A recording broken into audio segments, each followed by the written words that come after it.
As we continue to assess the current state of Somalia, it's crucial to examine the role of the United Nations Assistance Mission in Somalia, UNSOM, and key figures influencing its trajectory. One such individual is James Swan, the Acting Special Representative for Somalia and head of UNSOM. Before delving into Swan's background and influence, let's first explore the UNSOM mission and its mandate. UNSOM was established on June 3, 2013 by the UN Security Council under UN Security Council Resolution 2102 and has been actively working in Somalia to support the country's peace-building and state-building efforts for over a decade.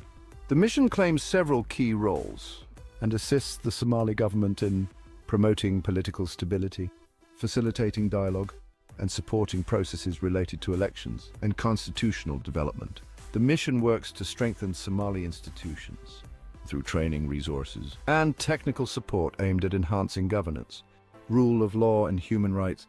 UNSOM collaborates with Somali security forces and international partners to improve security, focusing on combating terrorism and piracy.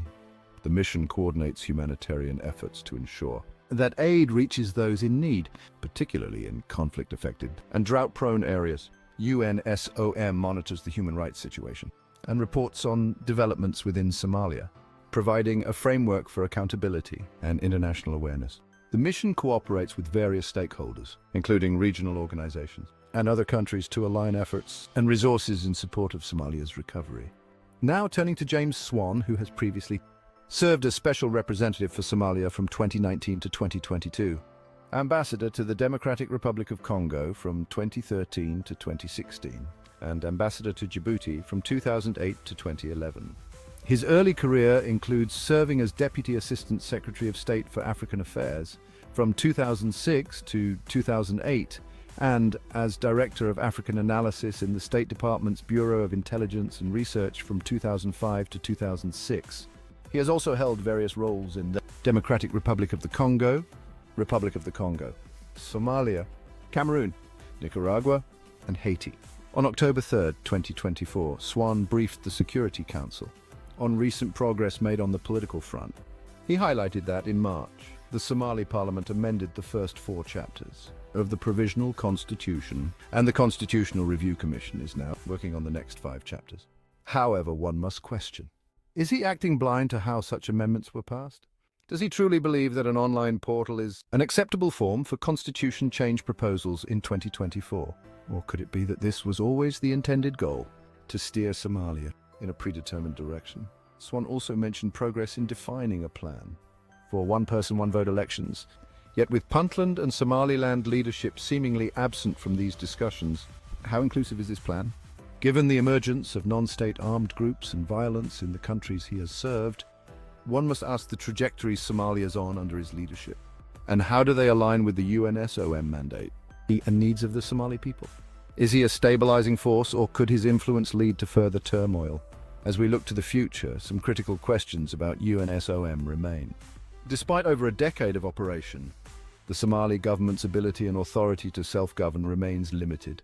Capacity-building efforts have often focused on human rights issues that may feel foreign to many Somalis, and many institutions are weak or non-existent. What specific measures has UNSOM implemented to facilitate Somali-owned, measurable, honest, transparent, and meaningful political dialogue among Somalis? How effective has UNSOM been in promoting transparency and governance? And to what extent has UNSOM adapted its strategies based on feedback from local and diaspora Somali communities? These questions are essential as we consider the path forward for Somalia, reflecting on the impact of international support and leadership in shaping the nation's future. In conclusion, it is clear that the UN views Somalia as merely a concept on paper, using tools like UNSOM to shape its trajectory. This recurring failed approach is neither feasible nor sustainable. It is time to adopt a new strategy that returns ownership to the Somali people, founded on mutual respect. The Security Council must revamp UNSOM's leadership, ensuring that peace-building and state-building efforts reaffirm Somalia's sovereignty, territorial integrity, political independence, and unity. Most Somali politicians have failed their country and its citizens, making it painful and absurd to continue down this path. We need a merit-based transitional government with clear objectives. Create and finalize essential governance structures, such as courts. Implement secure voter registration systems to identify and register all Somali citizens, issuing them voter registration cards. Somali clan elders should appoint independent and competent representatives from their tribes in equal proportion. The UN Security Council, in coordination with the Somali people, should establish a fund supported by contributions from Somalis worldwide to finance these appointees and mitigate foreign influence. Appointees should be barred from running for office during their term and must have a cooling-off period before seeking any position.